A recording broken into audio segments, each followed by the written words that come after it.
Oh, hey, what's going on? I mean, two kids, me, Mr. Summers. The best part of your day. Let's talk about these liver diseases. So excited. Um, Obviously, we'll start with the first, most common known one, which is the hepatitis group. A, B, and C. Just name that for different forms of roughly the same virus. Um, Hepatitis, which if you don't remember, ITIS means, oh gosh, no. It means inflammation. So hepatitis is inflammation of the liver. It is this one. These ones are all caused by a virus that causes swelling and reducing the function of the liver. Um, Hep A, B, how do I say this? Hepatitis A is pretty much gone. There was like 100 cases of hepatitis A in the United States last year. You got a vaccine for it when you were a little kid. Hep B, you have to take this other two-part vaccine for that started weirdly. The one from 1968 started by like extracting blood from Aborigine people in Australia. Yep, I read that one up today.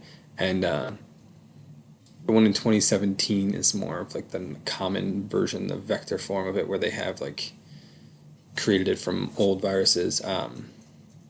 Two parts. You got to get hepatitis B twice in your life, and it's still with that affects roughly 2 million people in the United States, but the amount of damage is so minuscule that it doesn't really matter.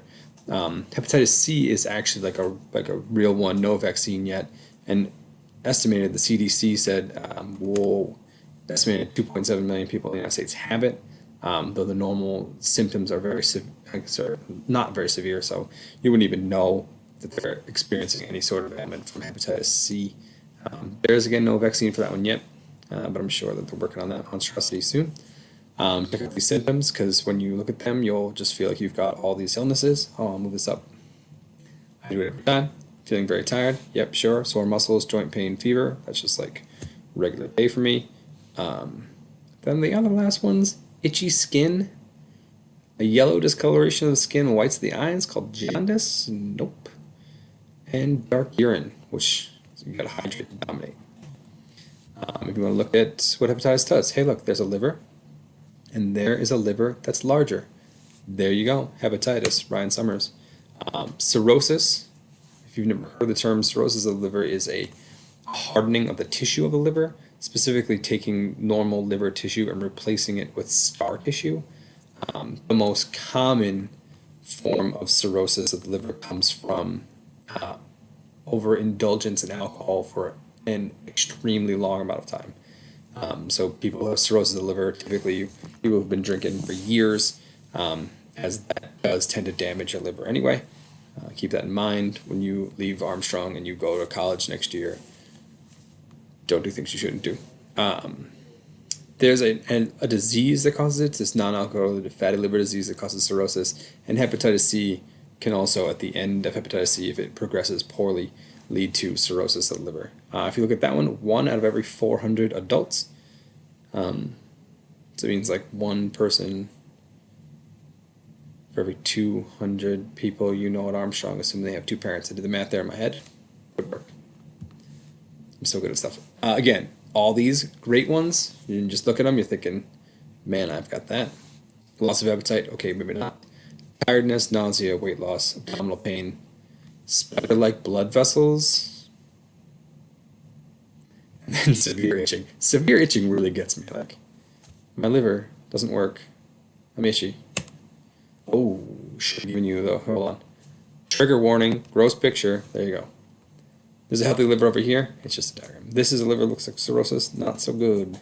Right? If you're replacing liver tissue that's normally functioning to filter the blood, you're with like scar tissue, your liver's not gonna work. Gallstones, real treat, so get ready for these ones.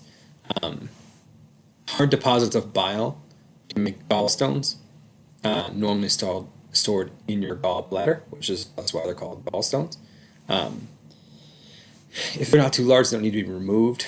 If they are, then they'll need to be removed. Sometimes I've heard using like ultrasound or sonic waves to kind of like break them up, and then you'll pass them through, so they go straight out of your gallbladder into your common bile duct, and then you go into your small intestines, and they're gone.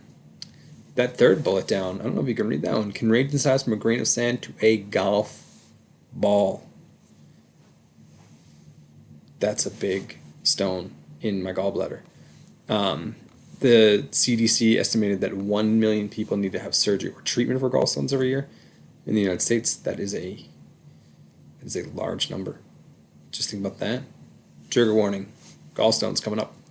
Okay, well, symptoms first. You ready? Pain in the upper right portion of your abdomen. There you go. I put it to myself.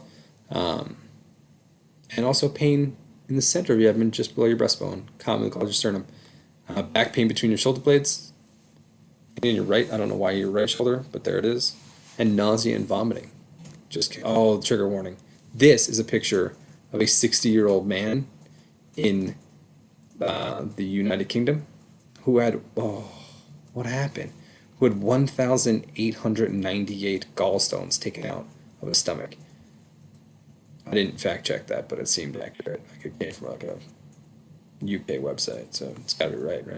Those look like actual rocks. That's just disgusting. All right, here we go.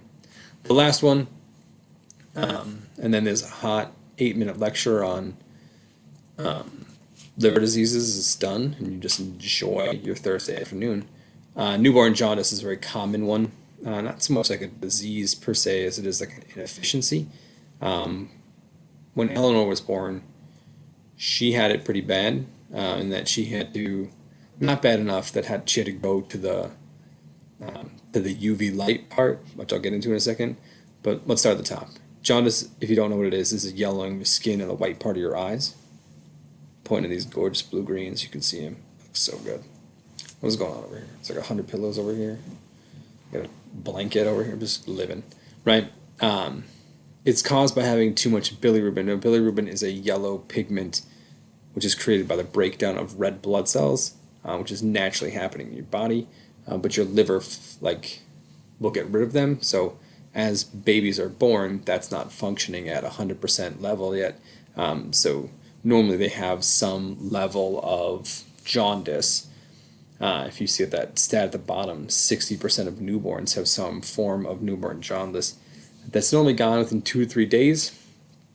With the case of Eleanor, she had it, they tested it, so they take a little simple blood test, they test it to find out their actual bilirubin levels, and it's supposed to be going down, and as she's going through, and it's not going down at the speed at which it was going through, so we take her home, we even took her out on walks in the sunlight, which she was born in February, it was not ideal, to try to up that amount, because vitamin D synthesis is one of the big things that gets rid of jaundice, sunlight, which is why some babies are put under that UV lamp to try to start that process up. Eleanor just knocked on her door, so Luca wanted to go bark at her. Clark was the same, so Clark was born in September. His levels were not as bad. We had to go back to the hospital a couple of times to get Eleanor tested to make sure that we didn't need to have the light. But Clark, he was born in September and it was nice out, so we went on a bunch of walks with him, and that kind of helped out. Obviously, symptoms are pretty easy. Yellowing of skin and eyes, that's the most common one because it's jaundice.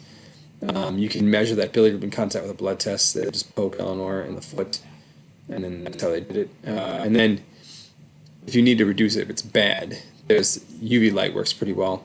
Again, we took Eleanor and Clark on walks in a stroller with the top open so there's sunlight going in. And then that helps with the synthesis of vitamin D, which helps get rid of that compound. If you want to see a baby slightly jaundiced, here you go. Again, it's not like we're going through crazy ridiculousness here. If you look at this color here, pasty white person here, and then this baby is slightly more yellow in pigmentation. Again, it's not like they look like a yellow crayon. It is just slightly more yellowing of the skin because this liver is still functioning. Guys, 9 minutes, 25 seconds, just baller. Clark had worse. Apparently my wife just informed me that Clark had worse jaundice than Eleanor. Go figure.